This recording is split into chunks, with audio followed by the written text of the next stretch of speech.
Hello everyone, my name is Saurabh Agarwal from Informatica Cloud Product Management team, and today I'm going to take you through all the new features that have been released as part of Cloud App Integration releases in the first half of 2020.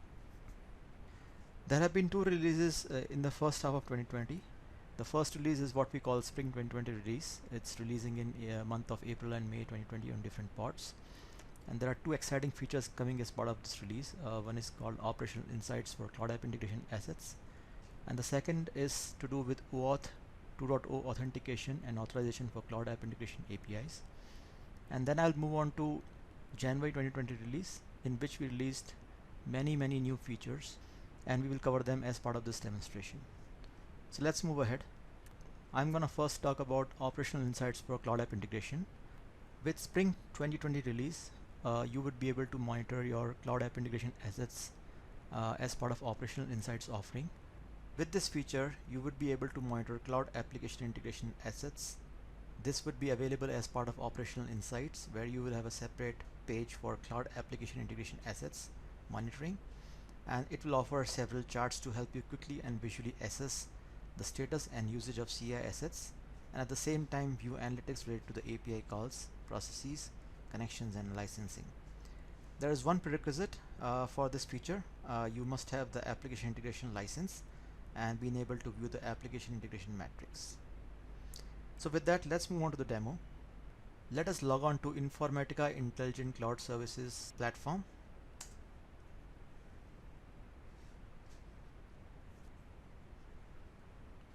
To assess this new monitoring capability, you should choose Operational Insights, which is a service meant for monitoring various kind of assets on Informatica Intelligent Cloud Services platform.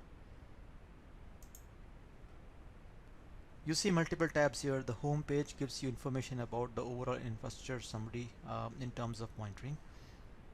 You also see a tab for data integration, and you also see a new tab for application integration. So let's click on that. You would notice that there are multiple tabs here. One is overview and processes and usage. Let's talk about these one by one. On the overview page, you see multiple panels. The first panel is for activity. The activity panel displays the total number of completed and faulted processes in your organization in the last 24 hours. It also shows the percentage increase or decrease in the number of completed and faulted processes since the last period. You can use the activity panel to assess whether the fault trend is moving upward or downward. Let's look at the second panel, process run by environment. The process run by environment panel displays the total number of processes run in your organization for all runtime environments. By default, the panel displays information for last 24 hours, but you can choose a different time limit, either last 7 days or last 30 days.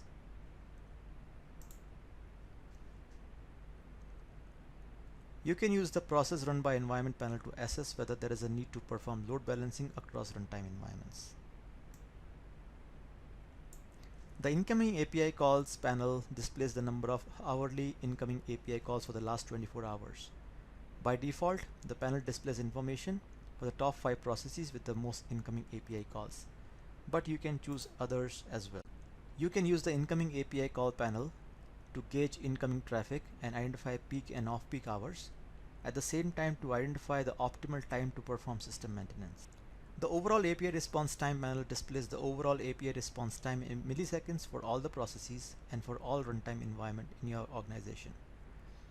An increasing overall API response time indicates degraded performance. It can also mean that these APIs use complex integrations and might have degraded third-party connectivity. Let's look at response time outliers. The response time outliers panel displays the top 5 processes in your organization whose API response time is higher than the average API response time in the selected time period, and the choice for this could be made here. By default, the panel displays information for the last 7 days. Processes whose API response time is higher than the average API response time could have complex integrations. A comparison of the values against the average API response time in the last period helps operator assess how the processes have been performing since the last time period.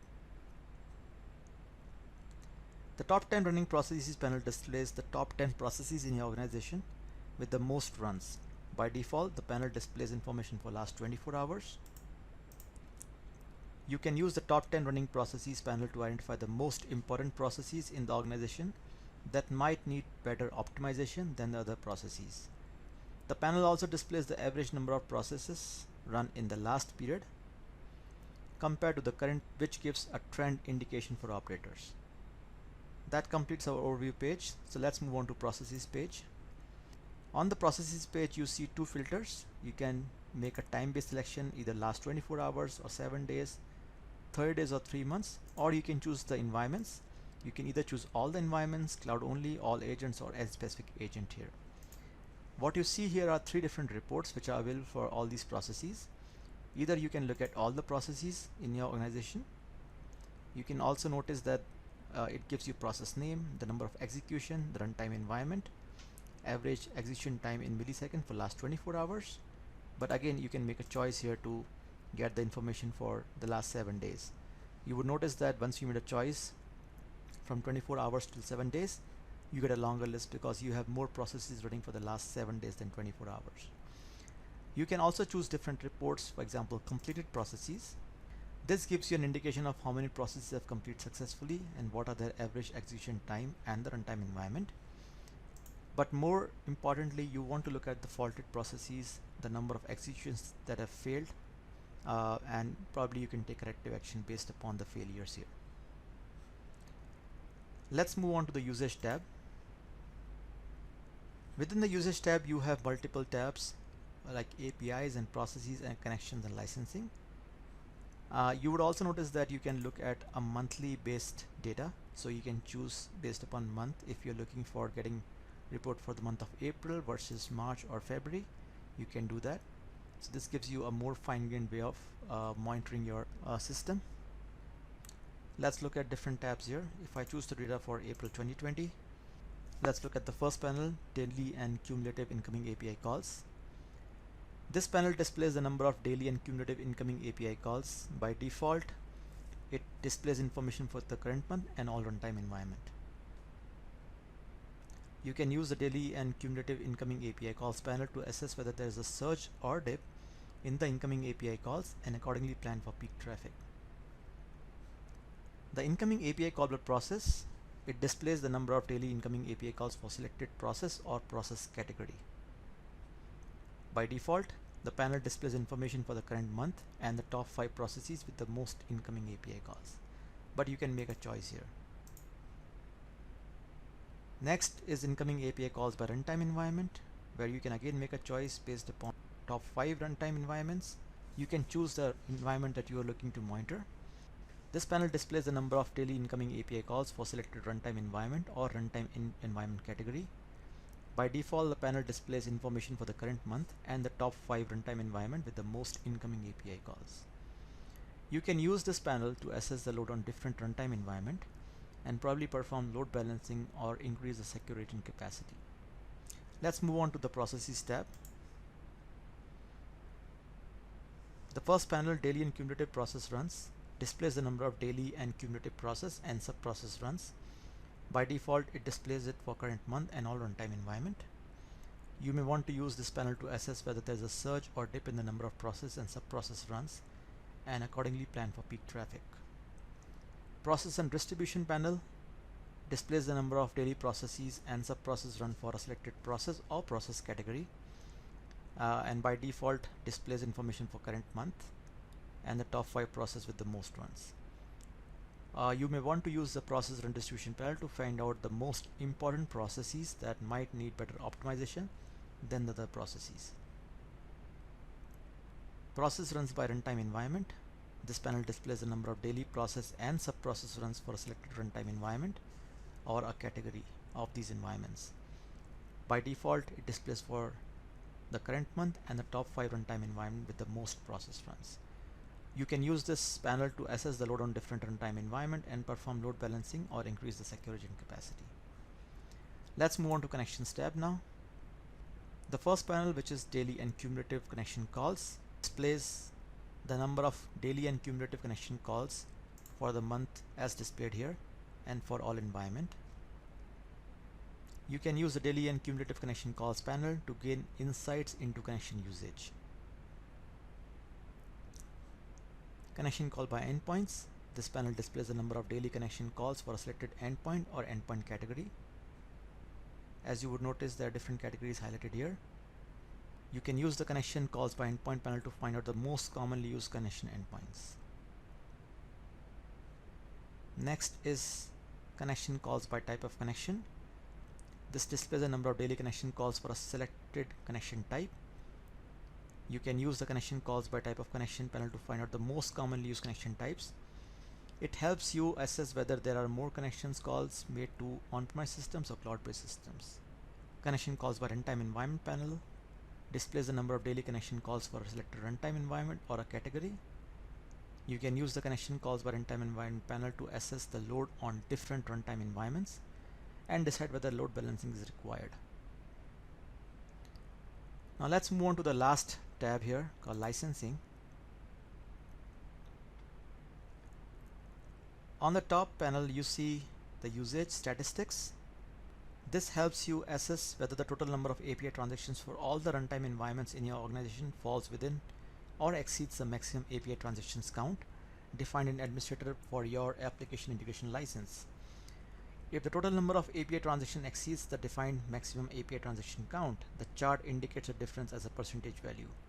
Daily and cumulative incoming API calls to trendline panel displays the number of daily and cumulative incoming API calls for selected runtime environment or runtime environment category.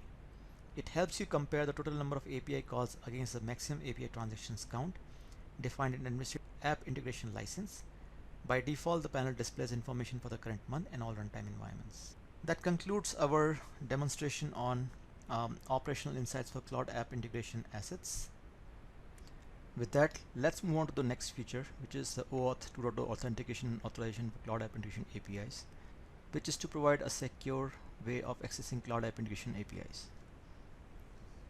The question arises, why do we require OAuth 2.0 authentication? Oftentimes, you don't want to provide your username and password to your API consumers because that creates insecurity.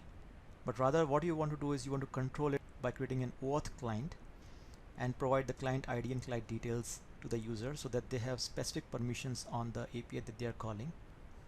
So now with Spring 2020 release, you can enable OAuth authentication for managed APIs that can invoke a cloud app integration endpoint. Key things to note here is that it only supports client credentials as grant type. Your cloud app integration process or the API endpoint should be using basic authentication, and your cloud application integration API endpoint cannot be called directly using basic authentication. While we will do a demo here, but let me talk about the steps that you have to follow to enable this authentication. Obviously, you will need to have a cloud app integration process exposed as an API, which is enabled for basic authentication. You can create a managed API and then create an OAuth 2.0 client under API Manager Policies Authorization. We will see this in action in the demo. You need to save certain key information like client ID, client secret, and auth header for future use. Then you would request for access token invoking the OAuth server URL, which you will get from the OAuth client page. Then you would request for access token invoking the OAuth server URL with client credentials grant type, and then use either client ID or secret or the auth header as a basic token. And this in turn will give you an access token as a JOT token. And then subsequently you will use a JOT token as a bearer token to invoke the API endpoint. With that said, let's jump into the demo. What you see on your screen right now is a very simple process. This process takes in an input and gives out an output, which is concatenation of hello with the input that you provided. Important thing to notice here is that this process is set for basic authentication. You would also notice that there's a new checkbox here which says only accepts HTTP authorization request from the API gateway, and we will talk about this as well. But this process right now can be invoked directly using the CAI endpoint. So let's publish this process and let's try to invoke this process. So I copy the endpoint from here and invoke it. As you would notice, this worked. It printed a message on the screen that says hello world. Now let's look at how do we activate that feature where you only are able to access this API through an OAuth 2.0 client. So let's click on this checkbox. With this, it will only accept HTTP authorization requests from API gateway. Let's save it and publish it. you would notice that there's a new message on the properties detail page which says that it can only accept HTTP authorization requests from the API gateway. But let's try this out. Let's copy this URL and let's invoke it. This time you see an error message on the screen which indicates that this process only accepts requests from the API gateway.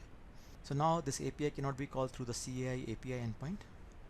Let's see how we can call this API using the OAuth 2.0 client. For this, I will go to the API manager.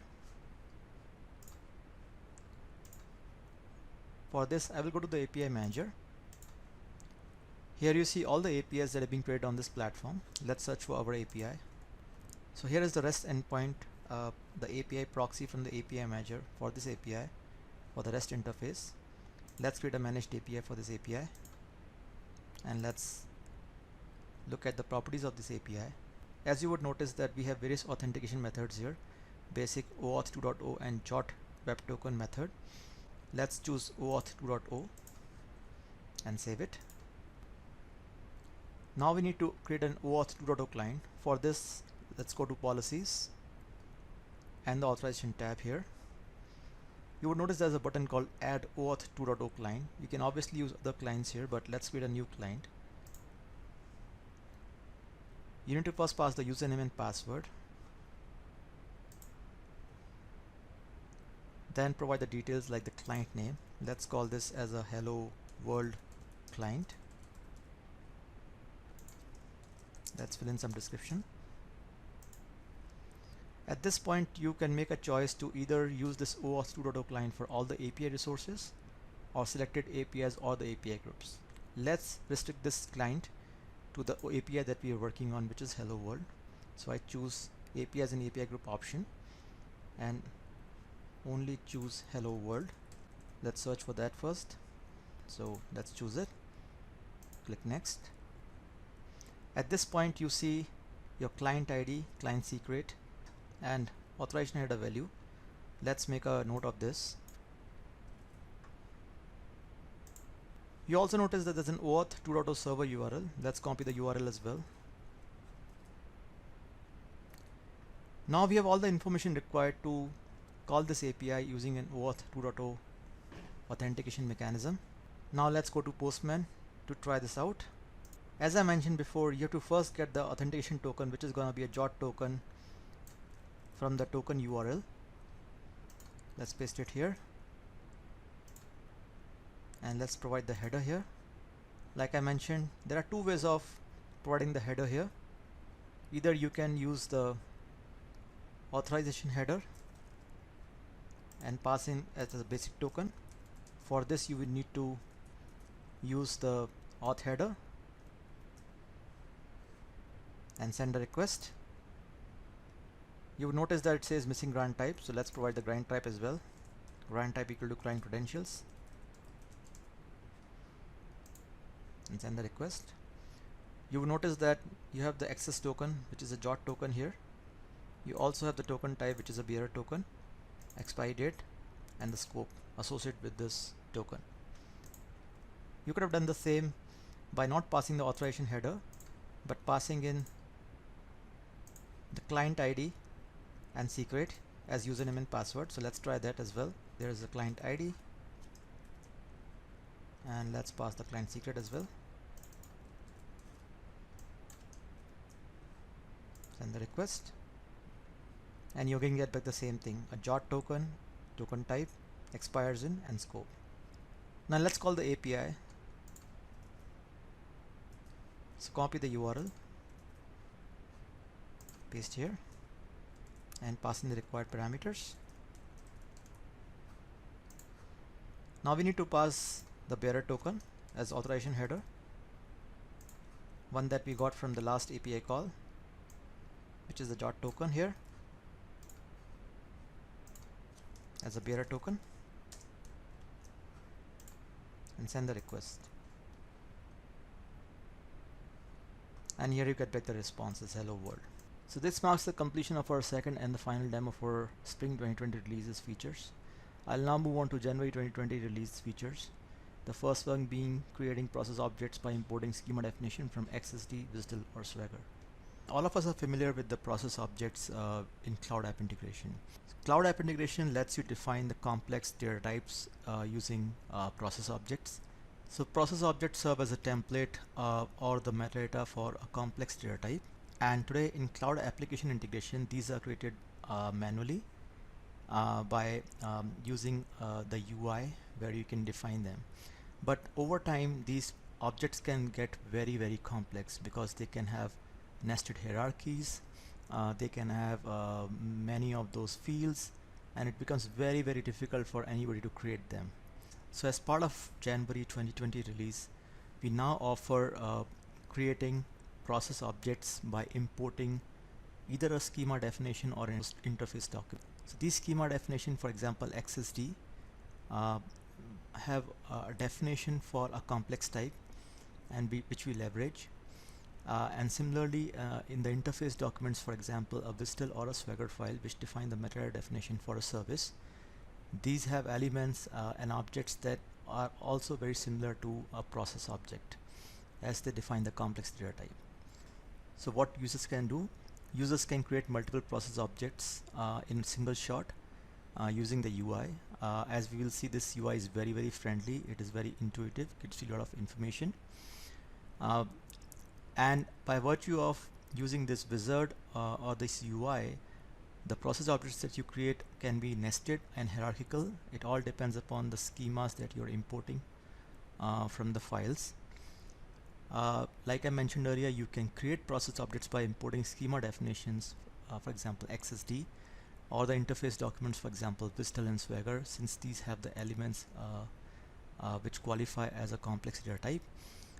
In the future we might support more of these formats, but for now we support XSD, WSDL and Swagger. What more, you can provide these documents either as a URL, because most of the times they are available as a remote URL. They may also be available as a local file, and in case they are more than one, it will make sense to actually have them into a single zip file so that user need not perform this operation again and again. So we also support the zip format of importing process objects. These process objects, we understand, could be many, given the fact that the XSDs or the WSDL or the Swagger that you import could have many such schema definitions. So we let the user tag them, and we let them prefix it so that they can discern it easily from other process objects.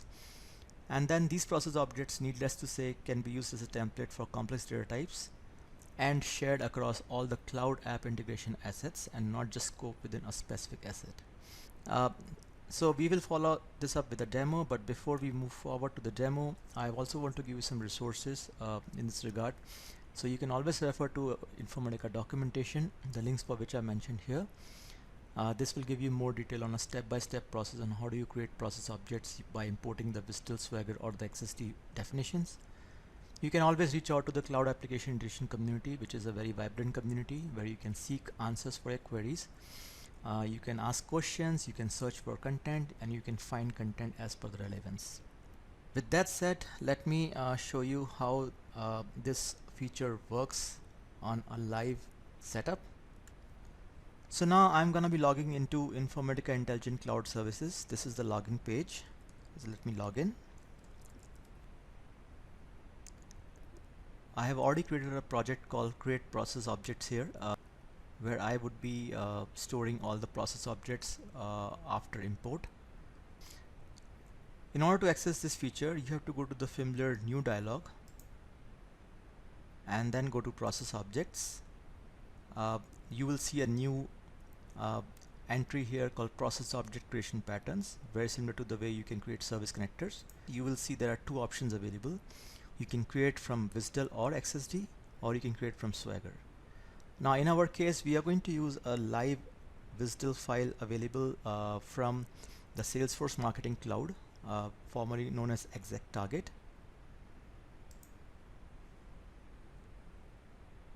And this opens up a friendly UI wizard which will take you through the steps of how do you perform this operation. So the first step is to select a source. As you would notice here, the source could either be a file or it could be multiple files which are zipped together, so it's a zip file. or it could be a URL.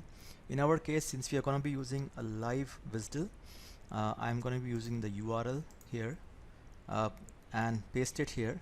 This is the URL from the Salesforce Marketing Cloud WSDL. Doesn't require authentication, but in case you do require authentication, you can use the use authentication checkbox here and fill in the details. In our case, we don't require.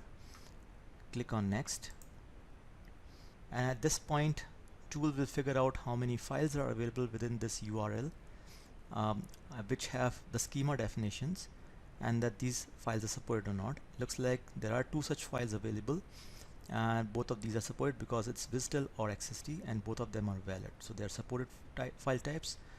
At every point you will find related logs. At this point there is no logs to display as we have not started the parsing procedure here, but at every point you will find them here, which you can also download using the download option here.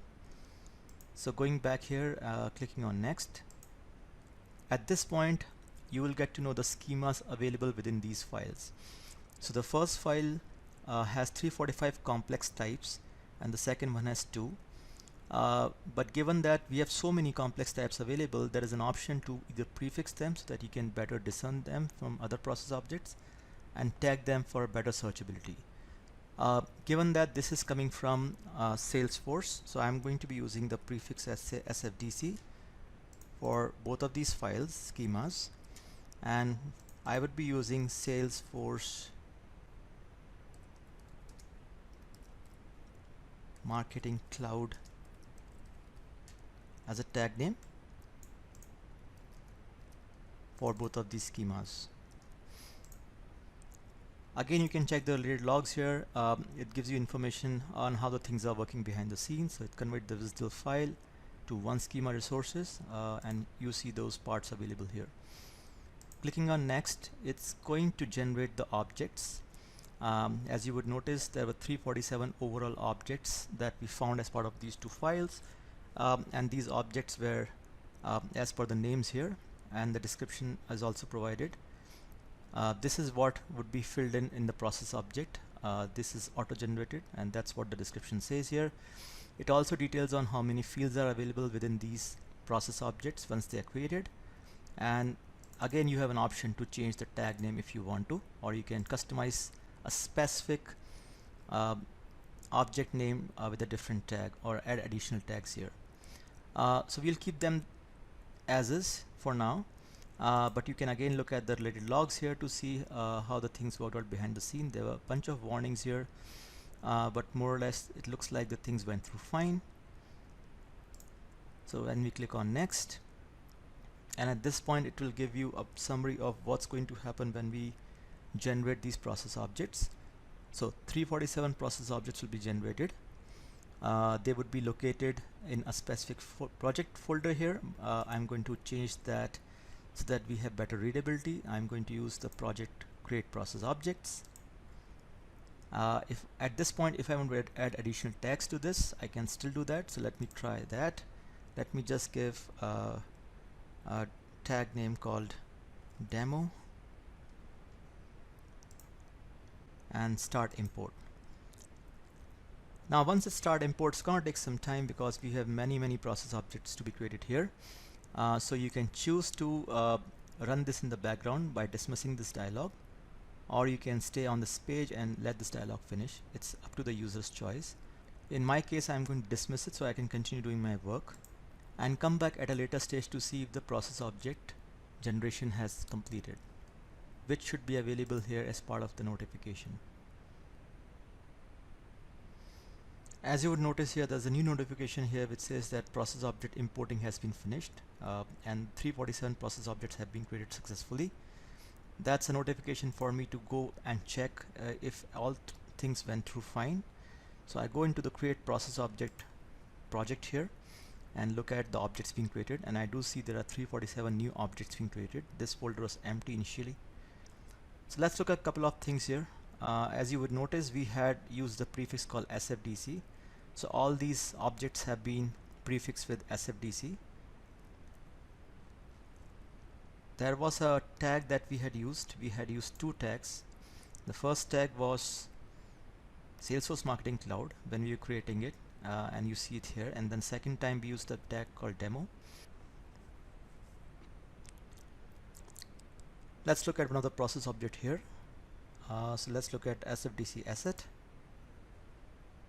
As you would notice, this is a complex process object which references other process objects here, and it's valid. And once that's been done, you can use these assets across your cloud application assets and start building complex integrations. This concludes our presentation on creating process objects by importing schema definition. Now let's move on to a very exciting new feature, which is to define the test data as an input for a process, and that you can run the process with one or more inputs. So let's jump in. With this feature, you can define inputs for a process, and it's very useful because if you can define inputs for a process, you can define unit tests for a process. Definitely helpful for a developer. So let's talk about this feature.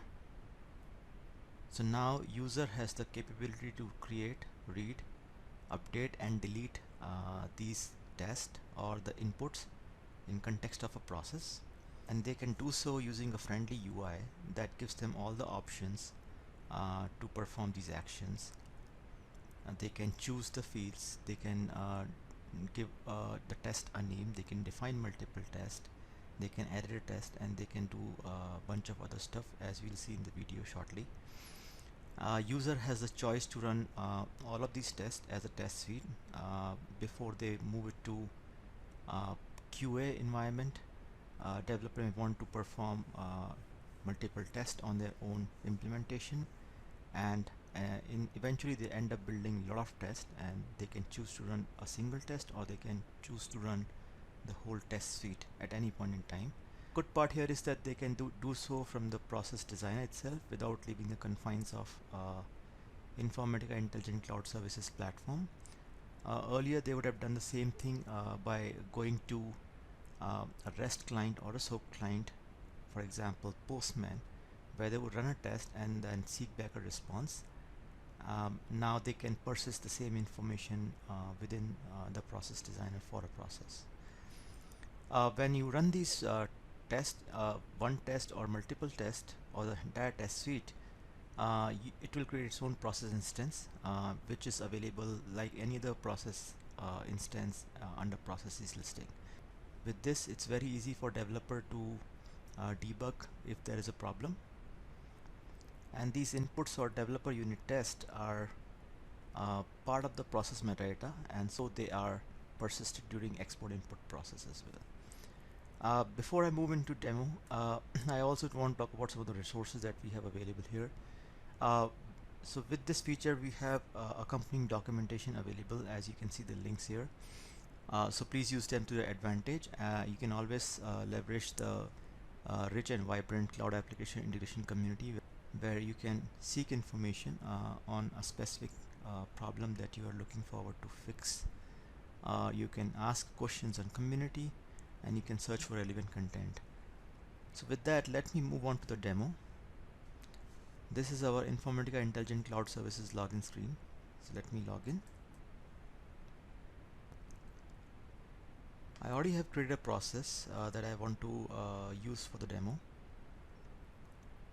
The process name is CAI process demo. Let me talk about the process first, what the process does. So in this process, user is asked to provide two pieces of information, an item name and item count, trying to place an order. Item name and item count are text fields. These fields are fed into another service, which is the get inventory details service. This service takes the field name, takes the item name, and then gives out information as to if the item is found, or if the item is available, then the details of the item.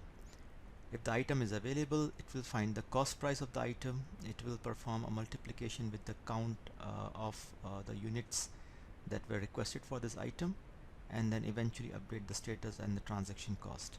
In case the item is not found, it will set up a status that the item was not found. So it's a very simple process. The basic thing to note here is that it takes two input fields. You will also notice that there are other fields which have been used here as temporary fields. total cost is a process object, and that rounded price is a text field. Now, where you can find the capability to define the unit test, well, if you go to the actions menu here, you will see that you have an option called run using. If you were to click on run using, you are presented with this new UI. In this new UI, you already see that we don't have any test available right now, but you have the means available to define any new test. As we noticed before, the input for this process were the item name and item count text fields. So you have the capability to define a new test and fill in the values for this. For example, let's say I fill in the value as item 1, and let's say the count is 2. I can choose to fill the value either as a JSON or I can fill it as an XML. Okay, and I can save these tests. I can delete a test and I can perform validation on this test. So let me save this test. When I perform a save on this test, it's asked me for the process input test case name. So I'm gonna be giving it the name of item name, which is item 1, and save it. And once I do that, I get to see this listed under the drop down here, and I can define more tests. So let's do that. Let's define some more tests, and you can click on the new input button here to define new test, at which point you would be presented a new screen to define the name of the process input. Let's say the name is item 2, save it, and then fill in the values here, item 2, and the count is, let's say, 4, save it, and this also gets listed here. Now let's define one more test, new input, let's call this foo, save it, and then define the field values here. So it's foo, and the item count is, let's say, 5.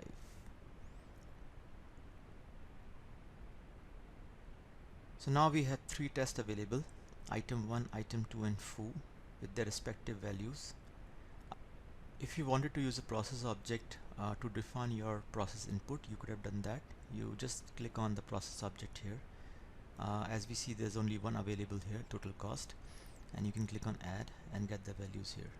In our case, we don't require, so we will not use it, but in case you need to use it, you have the ability to use them here as well. Okay, so with that done, let's run all the test input that we have. So we have 3 here, so let's say run all and starts the process execution. Now, as you would notice here, there is one successful execution. So we had 3 tests. Each of these tests created their own process execution. One of them succeeded, the other 2 failed to execute. So let's go and look at the process listing. I can very well click on the successful execution to directly go and to the process execution. So let's do that. Notice that the process execution ID ends in 096. Click on OK. Go to my processes tab.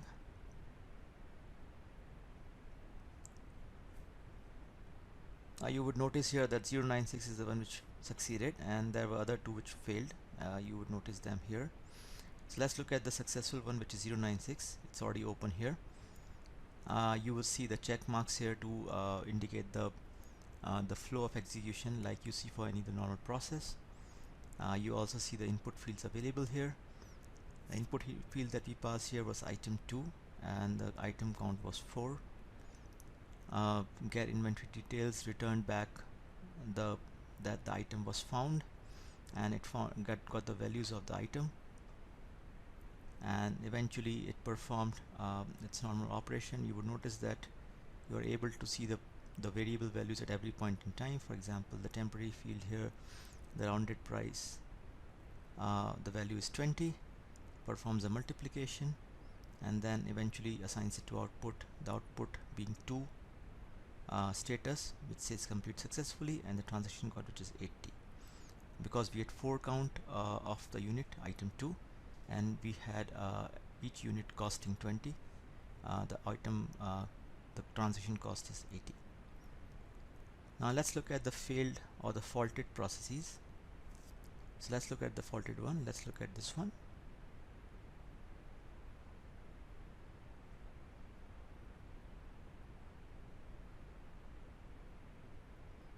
As you would notice that the foo item was not found here, and so it failed and faulted.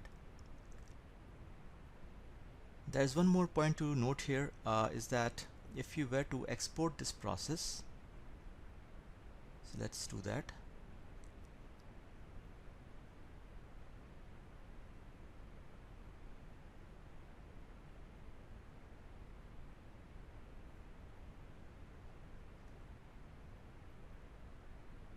And I download the export package here and look at the content of the package.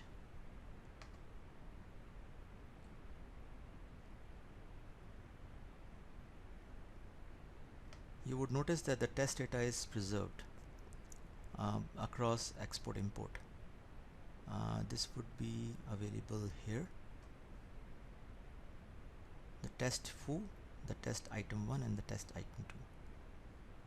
So it becomes very easy for developer to persist these tests from development to QA, and this can really become your regression test suite. This concludes our presentation on defining test data for a process. Now let's move on to the next topic, which is about how to make your process recovery easier with the process restart from the app integration console. So like I mentioned, with January 2020 release, you can restart a process from the process listing page. This process listing page can be either from the My Processes, which is the developer perspective within the process designer, or it could be from the application integration console service.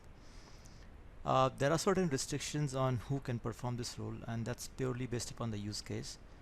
So the first restriction is that a process can only be restarted by the users which have admin or operator role.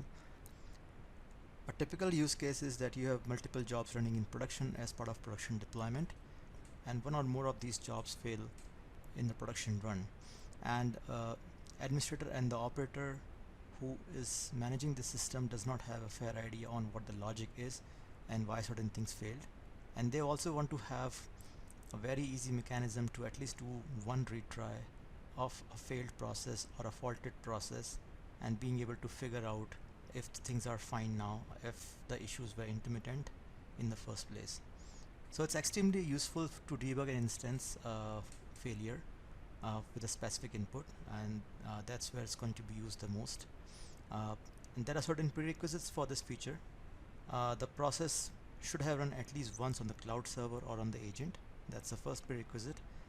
And for a process to be restarted, it should be in one of the following states. It should be either completed, or it should be faulted, or it should be suspended. We also expect the tracing level of the process to be set to normal or verbose to be able to perform a process restart.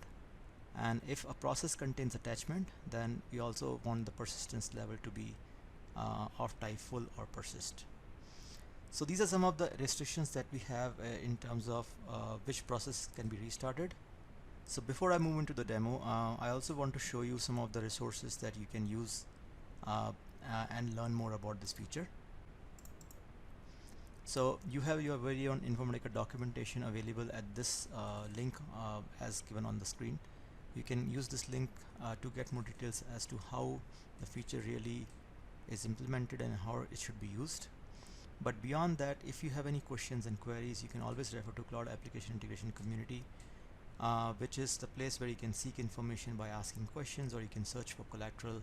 Either you can look for KBs and video articles or how to documents to get your answers. With that, let me give you a brief demo of this feature. This is the Informatica Intelligent Cloud Services login screen. So let me log in first. And let's open a process that we want to execute.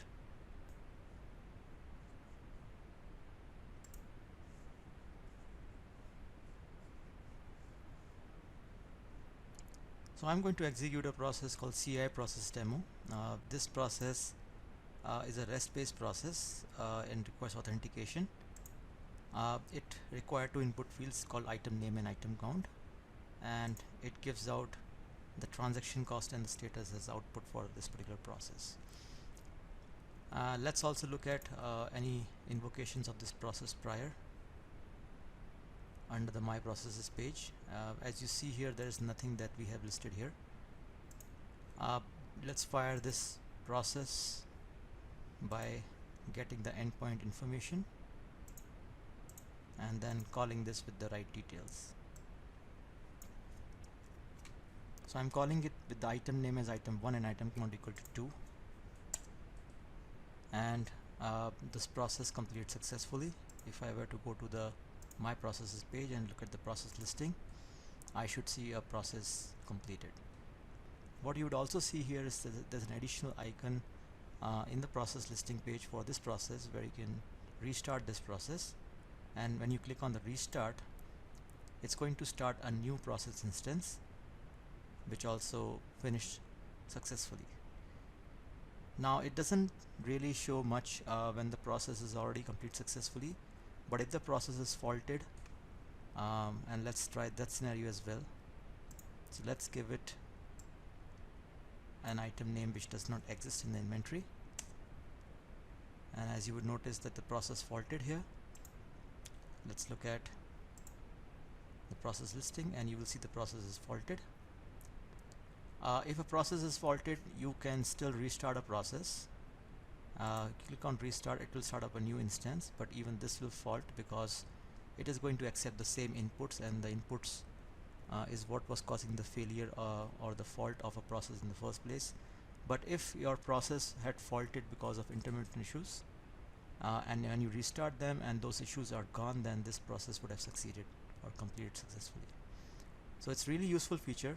It's very useful for administrators and operators because now they can perform a restart and hope that the intermittent issues have been resolved and that the process or the production jobs will be completed successfully. That concludes our presentation on process restart. Let's move on to the next feature. I will talk about two new features, which is about making it easier to consume databases. The first one is how you can turn your OData enabled database into a fully fledged REST API, which will also have its own auto-generated Swagger definition. And the second one is about how your OData enabled APIs can now be accessed from either cloud, on-premise, or both. For these two presentations, I'll call upon my colleague Anu Chandrasekharan to give us a demo. This video demonstrates how to generate a Swagger endpoint URL for an OData-enabled JDBC connection in Cloud Application Integration. It also shows how to use the Swagger URL to view the metadata of the OData API and use a GET operation with parameters to view the data returned by the OData service. Let's log in to Informatica Intelligent Cloud Services and click the Application Integration service. For this video, we will use an existing JDBC connection that connects to a MySQL database. The OData enabled field is set to yes, which means that the connection uses OData standards to expose data as a service. The allowed users for OData and the allowed groups for OData fields define the users that can use this connection to access data from the OData service. The Cloud Access Enabled field is set to yes, which means that you can use both the cloud and secure agent endpoint URLs to access data from the OData service. You can also disable access to the cloud endpoint URLs for security purposes by selecting No. If you disable access to the cloud endpoint URLs, you cannot access data from the OData service through the cloud endpoint URLs. You can access data only from the secure agent endpoint URLs. We have configured the JDBC connection properties such as the JDBC connection URL, JDBC jar directory, schema name, username, and password. We will use this connection to expose data from a MySQL database through an OData service. Note that the JDBC connection URL field defines details of the MySQL database, and the schema field defines the name of the schema that we want to access. Now let's publish the connection. Open the Actions menu and click Publish. The connection is now published. You can view the generated process objects by clicking the Metadata tab. The Objects section shows the tables contained in the schema that you had defined in the connection. Open the Actions menu and click Properties Detail to view the generated OData service URL and OData Swagger URL. You can use the OData service URL to view details of the REST endpoint. You can use the OData Swagger URL to view the metadata of the OData API. Let's copy the OData Swagger URL and paste it into a browser tab to view the metadata of the OData API.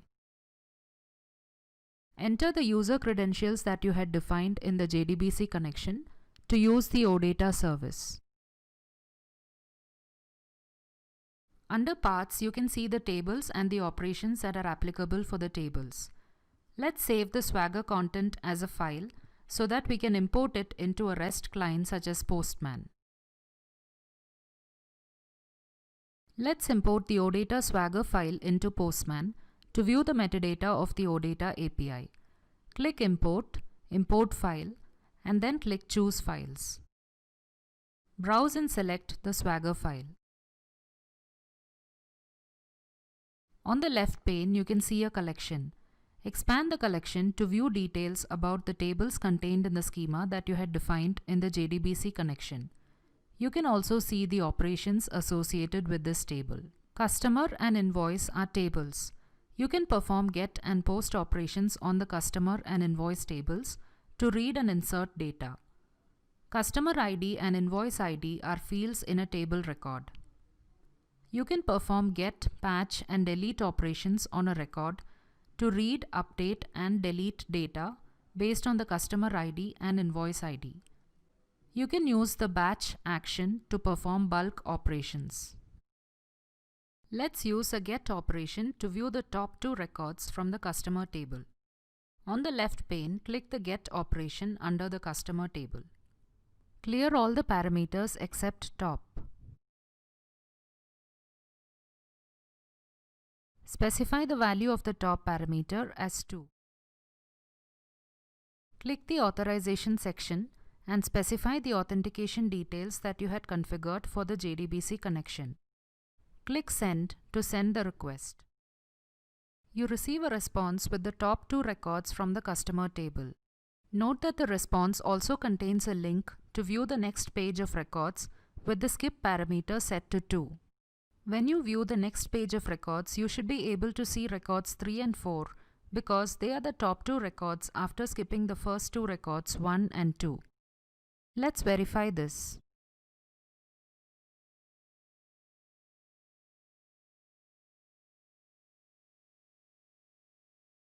As expected, we see records 3 and 4 in the response. You can also access data from the OData service through a browser since the request is passed as URL parameters. Let's copy this URL and paste it into a browser tab. Enter the authentication details that you had configured for the JDBC connection. You can see data returned by the OData service. To summarize, in this video, we generated a Swagger endpoint URL for an OData-enabled JDBC connection. We used the OData Swagger URL to view the metadata of the OData API, and we used a get operation with parameters to view the data returned by the OData service. This video demonstrates how you can disable access to cloud endpoint URLs for security purposes in OData-enabled JDBC connections in Cloud Application Integration. Let's begin by creating an OData-enabled JDBC connection in Application Integration. Log in to Informatica Intelligent Cloud Services and click the Application Integration Service. Click New, App Connections, and then click Create to create an app connection. Enter basic connection properties such as the name and location. To create a JDBC connection, select the connection type as JDBC Generic Cloud Adapter. In the Run On field, select the Secure Agent group or the Secure Agent machine where you want to run the connection. In the OData Enabled field, select Yes to enable OData for this connection and expose data as a service using OData standards. Specify the allowed users and/or allowed groups that can use this connection to access data from the OData service. The OData Cloud Access Enabled field specifies whether you can use the Cloud OData endpoint URLs to access data from the OData service. You can choose to disable access to the cloud OData endpoint URLs for security purposes. Select No to disable access to the cloud OData endpoint URLs. If you select No, you cannot access data from the OData service through the cloud OData endpoint URLs. You can access data only from the secure agent endpoint URLs. If you select Yes, you can access data from both the cloud and secure agent OData endpoint URLs. Let's select the value as Yes for this connection.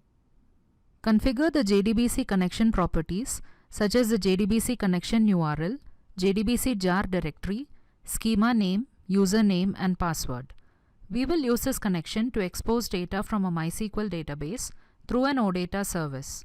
Note that the JDBC connection URL field defines details of the MySQL database and the schema field defines the name of the schema that we want to access. Click Save to save the connection. You can also click Test to test the connection. The connection test has passed. Now let's publish the connection. Open the Actions menu and click Publish. The connection is now published. You can view the generated process objects by clicking the Metadata tab. The Objects section shows the tables contained in the schema that you had defined in the connection. Open the Actions menu and click Properties Detail to view the generated OData service URL and OData Swagger URL. You can use the OData service URL to view details of the REST endpoint. You can use the OData Swagger URL to view the metadata of the OData API. Note that since we had enabled access to the cloud endpoint URLs, the URLs have been generated based on the cloud URL. In this case, you can access data from the OData service from both the cloud and secure agent endpoint URLs. Let's test this now. Copy the OData service URL and paste it into a browser tab. Let's append the table name as customer in the URL to view data from the customer table. Enter the user credentials that you had defined in the JDBC connection to access the OData service.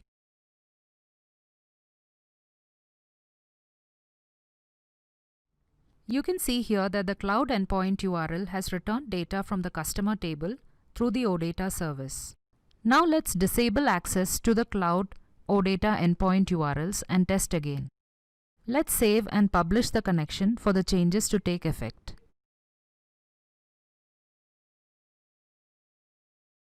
Open the Actions menu and click Properties Detail to view the generated URLs.